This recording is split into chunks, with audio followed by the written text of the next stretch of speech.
Okay? If turning machine is oscillating, then it's terrible, right? So we want to put some vibration observer here. To reduce the vibration in this direction, we might put some master spring like this. And we know the speed of turning machine. Means that we know omega is given. Right? Omega is given. Then it's easy to select omega A.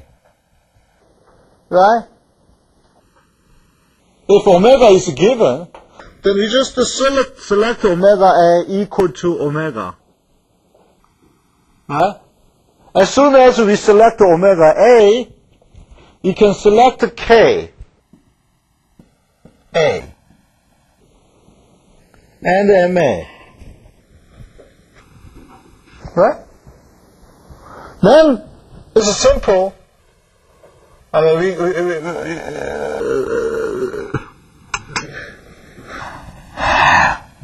and we can have a zero vibration of turning machine.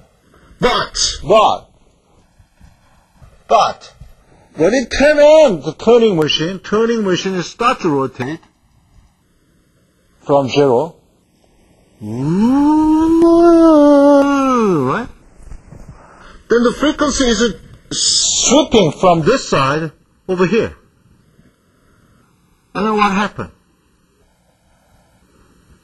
Turning machine in the beginning oscillate according to this graph. Oscillate like this, and then what? Right? And it's not good, right?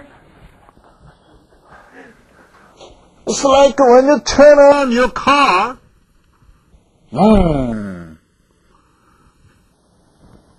and you designed your car very appropriately using vibration observer, whatever, and you will have very comfortable zero vibration when you drive your car 200 kilometer per hour, and that's the speed the young guys dream to achieve in a highway, right?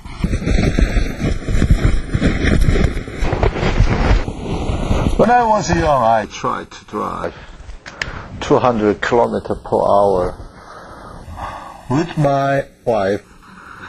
So that was very critical point to lose my wife talked to me at that time, because that's just before we decided to marry, and she said she will think about our marriage again. So, I will not drive my car 200 kilometers per hour. I will drive my car somewhere between 100 kilometers. Okay, then what happened? When you drive your car from like 20 kilometers per hour up to 200 kilometers, you will have a very big vibration, right? That's terrible.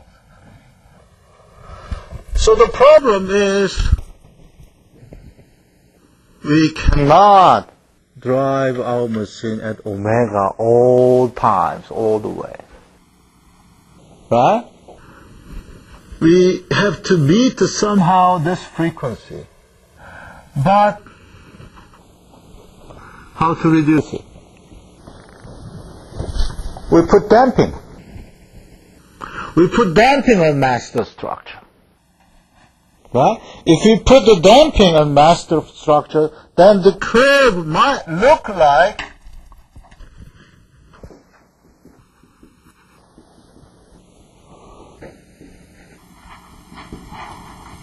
this. Right? And then this curve might look like this. So we are losing some part over here, but gaining some part over here. Right? So we need to look at the equation that includes the damping.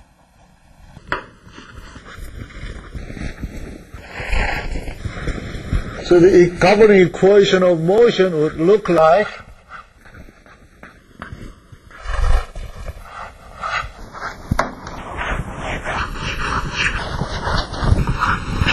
what? The governing equation would look like, if we have a damping,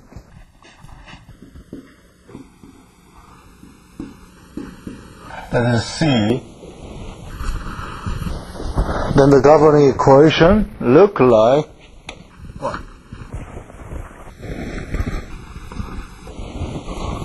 Using free body diagram, we can write M0, 0, MA,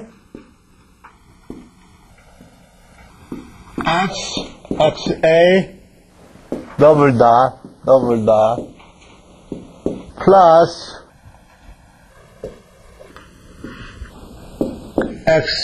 XA dot dot plus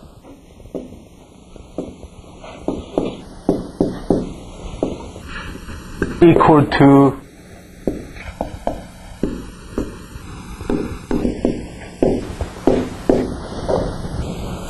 okay, and mass, the stiffness matrix we know, right? That is K plus Ka.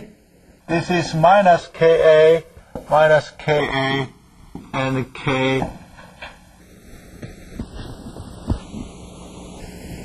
A.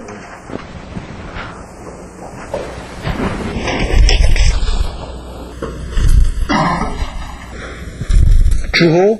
Yeah. Ka or K?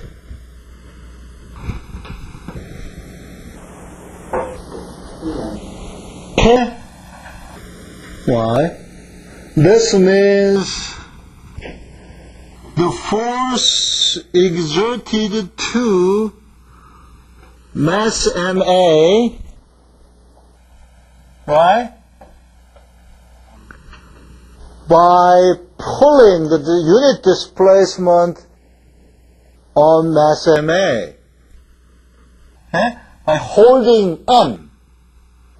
That's the meaning of K22, right? So that should be Ka. Okay? Okay? Those are the reaction force. Right?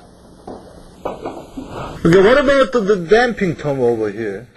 That should be C plus Ca minus Ca minus Ca and Ca.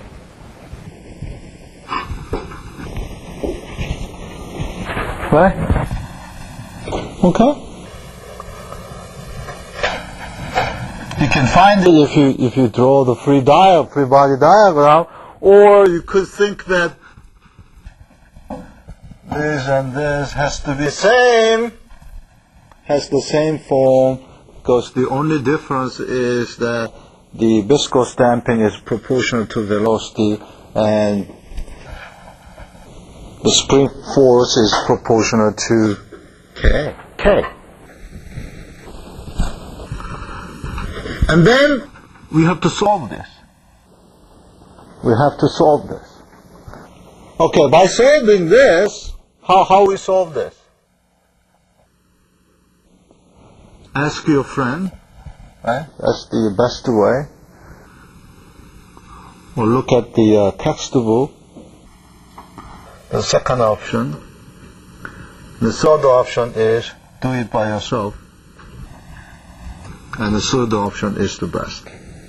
Right? Why? Because if you do, you understand. So let's do it. We can do it. How? Assuming that, for example, Ft is now, instead of assuming sine omega t, I said this is f exponential j omega t, and xa, we assume this, so magnitude